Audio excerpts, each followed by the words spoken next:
Steve, this is a Tyrannosaurus rex, one of the most famous dinosaurs ever. This guy lived in North America around 66 million years ago. He's old. But we don't need to travel to America to find actual evidence of dinosaurs. Nope, we're staying right here in Scotland.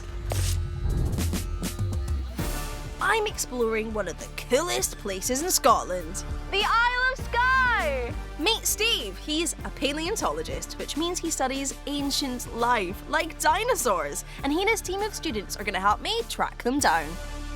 There's so much seaweeds and there's rocks. What are we looking at? I know this just looks like a bunch of rocks. It is a bunch of rocks, but there's dinosaur footprints and handprints all around us. And actually, we are stomping on the ground here where dinosaurs once stomped. And all of these mounds here are footprints or handprints of dinosaurs. And this thing right here, right in front of you, Abby, this is a dinosaur footprint. And you can see at the front 1, 2, 3, 4 little pointy bits. What are they? Yep. They're Those toes. are the toes, exactly. So that's what tells us this is an actual footprint of a long-necked dinosaur that was about the size of 3 elephants put together. So I see these pools right here.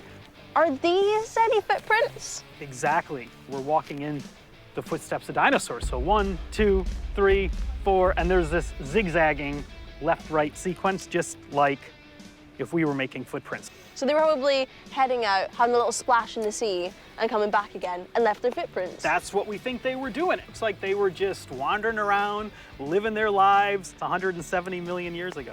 How are they still here? It's a miracle, it seems, isn't it? Say we're walking on the beach and we leave footprints in the sand. The next wave's probably gonna come and wash them away. But in the Jurassic period, these dinosaurs are making their footprints, and then it just so happened that some sand came and covered them up. Then over time, that sand turned into a hard rock, and that kept them preserved. Every time there's a storm, every time there's waves, it reveals a little bit more of this ancient dinosaur trackway. When Steve and his team discover a footprint, students like Ross have a special technique to dig deeper into the dino's history. Abby, what we're doing here is we're trying to identify what prints we've got in the sediment here.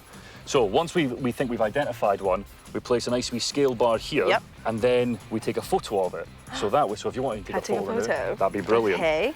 So that way we have a scale, so we know exactly how big the footprint was. Once you get the rough size of the footprint, you can start to guess how big the animal was. If you've got a trackway, so we've got a footprint here and a footprint there, so you can say how fast was it moving, how long was it, and then if you can start making those measures, you can start saying how tall was it, you can start making size estimates, that sort of thing. What advice would you give to kids out there who maybe absolutely love dinosaurs as you did? If you've got a passion for it, just get out in the field and do it. Make it your job, you'll love it. It's fantastic. It is really cool, and also, being Scottish, the fact that dinosaurs were here, on Scotland. Unreal, representing Scotland, love it. And it isn't just footprints that have been found on this dino island. Steve and his team have unearthed loads of fossils, and with special permission, they are taken to his lab for a closer look. How do you actually know whether you have a fossil within a rock? Because a lot of these rocks, they just look like rocks. So the trick is to look for rocks that might have fossils inside. This is an example. That is a fossil. Yeah. That's part of a backbone of a plesiosaur.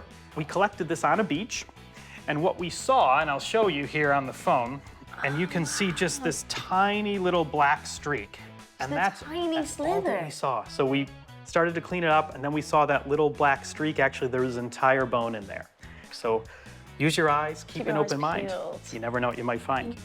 One of the tools used to uncover dino remains uses high-pressure air to blow small bits of rock away to help reveal the fossil. And Steve's giving me the amazing opportunity to use it on his latest find. Whoa! It does work. Yeah. So the rock flakes away. Little bits of the rock come up. A little bit more of the mystery is revealed every time you use the pen. It feels so cool to do. Because it does feel like you're just, whoa, uncovering a piece in history. Back on Dinosaur Island, Steve's team are seeking out their next big discovery. And armed with my new dino knowledge, I'm on the lookout for some more footprints. Ooh, I think I found one. Is this one? I don't see toes. Okay. So we need to look for toes. Just a rock then. Just a rock, I Just think, a rock. sadly. Okay, keep looking. You know what?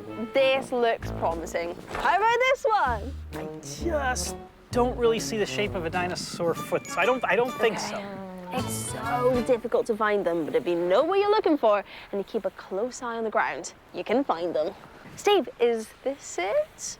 That's what we're looking for. Look at that. You can see Yes. the toes. 3 toes, and it's the toes that tell us that's a dinosaur footprint. Each of those toes ends in a sharp point, and that's where there was a claw.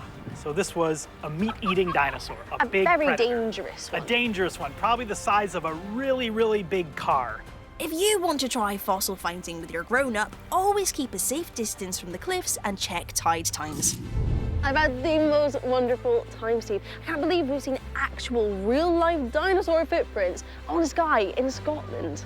It's amazing, isn't it? And it's kind of funny because we're on the beach now. We've been making our footprints and our tracks, and who knows, maybe someday, millions of years from now, somebody will find these and wonder about what we were doing here.